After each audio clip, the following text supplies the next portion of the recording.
Berikut rekomendasi Bay Kepri untuk mendorong pertumbuhan ekonomi 2025, perluas rute penerbangan. Warta Kepri TV, bincang bareng media di kantor perwakilan Bank Indonesia Provinsi Kepulauan Riau bulan Juni 2025, memaparkan perkembangan dan pertumbuhan ekonomi terkini, digitalisasi sistem pembayaran dan peredaran uang rupiah, Rabu, 4 Juni 2025. Deputi Kepala Perwakilan Bay Kepri, Adidoyo Prakoso menyampaikan ekonomi Kepri pada triwulan I 2025 tumbuh sebesar 5,16%, year-on-year. Terakselerasi dari triwulan 4 2024 yang tumbuh 5,14%, year-on-year. Pertumbuhan tersebut lebih tinggi dari pertumbuhan wilayah Sumatera yang sebesar 4,85%, year-on-year, dan pertumbuhan nasional sebesar 4,87%, year-on-year. Pertumbuhan tersebut utamanya didorong oleh industri pengolahan, konstruksi, dan perdagangan. Secara umum, perekonomian Kepri diperkirakan tumbuh menguat pada tahun 2025 dalam kisaran 4,8 hingga 5,6%. Untuk risiko pertumbuhan ekonomi Kepri 2025, akan dipengaruhi gejolak geopolitik yang berpotensi meningkatkan ketidakpastian yang menghambat investasi. Risiko tarif Trump atau transisi pemerintahan AS sebagai mitra dagang utama perlu dicermati. Adapun beberapa rekomendasi dan upaya mendorong pertumbuhan ekonomi Kepri. Di antaranya, pemerintah Kepri harus mendorong peningkatan investasi melalui penguatan insentif dan regulasi. Selain itu, mendorong hilirisasi bahan baku dan sumber daya alam yang ada di Kepri untuk memperkuat Local Value Chain, LVC. BEI juga mendorong normalisasi frekuensi dan perluasan rute penerbangan baru di wilayah Kepri untuk mendukung peningkatan kunjungan wisatawan.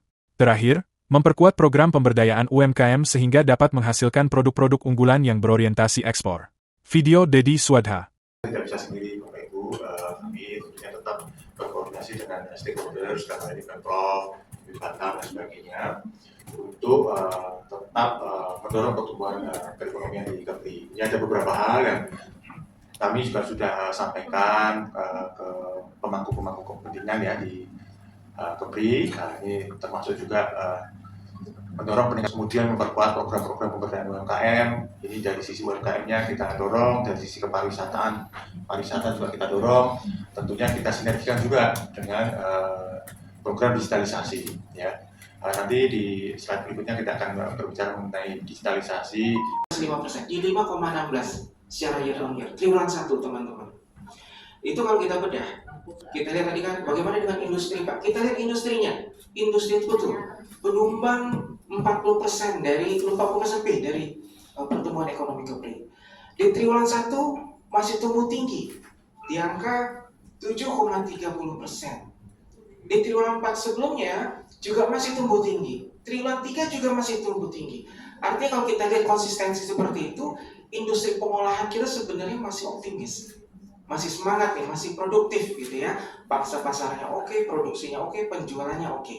Bagaimana ke depan? Ini yang kita harapkan bersama-sama teman-teman. Mudah-mudahan dengan berbagai ketidakpastian global gitu ya, tantangan di sana sini, mudah-mudahan industri pengolahan kita bisa tetap gitu ya, kinerjanya prima dan berkontribusi maksimal terhadap pertumbuhan ekonomi di Kepri.